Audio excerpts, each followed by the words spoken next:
Of course, a lot depends on our leadership here in Washington and across our country. The 1990s taught us that even in the face of difficult long-term economic trends, it's possible through smart policies and sound investments to enjoy broad-based growth and shared prosperity. My husband gave a lecture at Georgetown recently where he walked through the numbers. Yes, a rising tide really did lift all boats. 23 million new jobs were created, raising the minimum wage, doubling the earned income tax credit. And see, this is the problem, folks. Number one, she's twisting the facts. So what are we going to do in a presidential campaign? Sit there and parse this? She's positioning herself as an extension of the Clinton presidency, which even conservatives foolishly have said was a pretty moderate presidency. We had good economic growth. No, we had a Republican congressman to hold this man's feet to the fire. It was the Gingrich Revolution. But we cannot win if we're going to get into the weeds on a Clinton versus George W. Bush economy. Right or wrong, good or bad, we can't. Fresh faces, fresh voices. You know, people who can make the case and say, hey, look, this isn't Bill Clinton, this isn't George Bush. Let's talk about you, your record, and where I, whomever, want to take this country. Ladies and gentlemen, we have to wash our hands of these rhinos. We're not going to win. We have got to stop this. I know we are surrounded by endless media, even on our favorite cable station. Even in this medium, on talk radio, it's just endless, endless, endless. We can only win with McCain and Bush and Dolan, this one and that one. We need a big tent. They don't have a big tent. They're talking to themselves.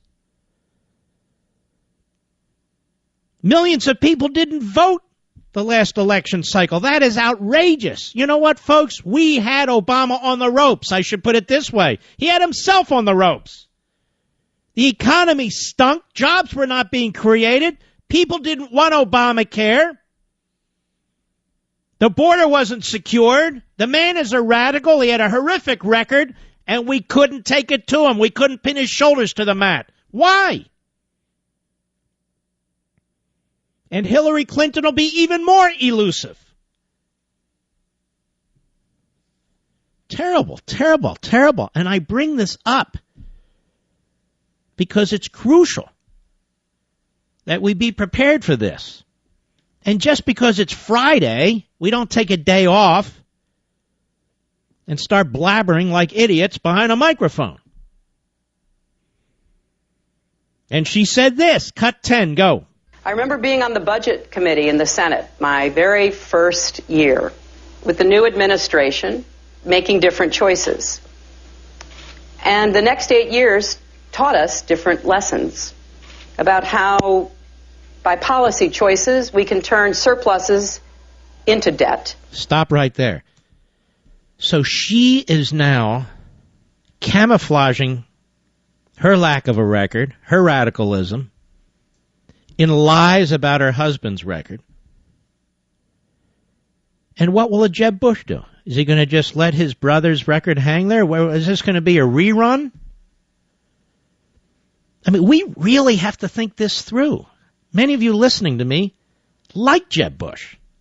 In Florida, many of you think he was the greatest governor ever. Great, fine. Do you want to win the presidency or not? This is the interesting thing to me. You hear the Bushies, and there are just too damn many of them. They never go home. You hear the Bushies say, win first, fight later. Of course, that's wrong. You fight to win. Win on what? But here's the deal, folks. Fighting for what we believe in. Articulating a positive agenda. An agenda that applies to all Americans. An agenda, she's quoting Reagan, a rising tide lifts all boats. She's quoting Reagan. Jeb Bush is busy talking about illegal aliens. He's not quoting Reagan. He's saying he's going to, if he's president, he would act like Lyndon Johnson when it comes to the the Congress. I mean, these flippant comments, these thoughtless points. That was a very, very carefully crafted speech.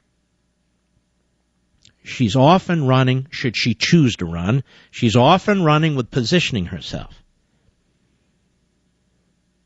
And even many of the people I admire in the Republican Party, they're not often running, and some of them are tripping over themselves already.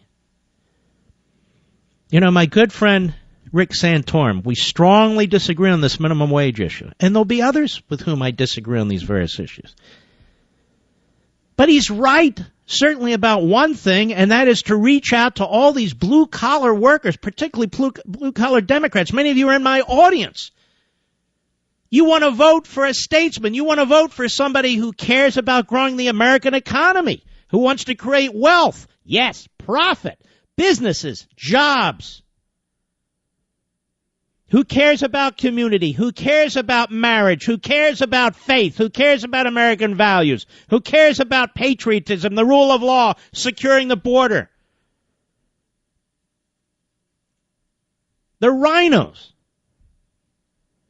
They're being banged this side, banged that side. They got their consultants and their pollsters. They're so busy responding to the hard left. They're so busy trying to mimic the hard left.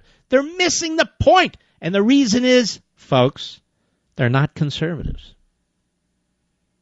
They're just not. Hillary Clinton has the propaganda down.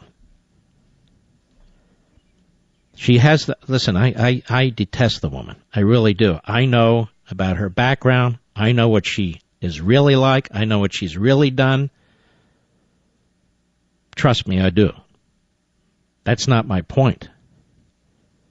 My point is she's sharpening her message. She's sharpening her message. And the Republican establishment, which has the money, which has the Republican infrastructure in Washington, is busy trashing conservatives. And they sound like mush. Their arguments don't even make sense to me. What's the big issue for Republicans today in Washington, D.C.? Mr. Producer, what is their big issue? Illegal aliens.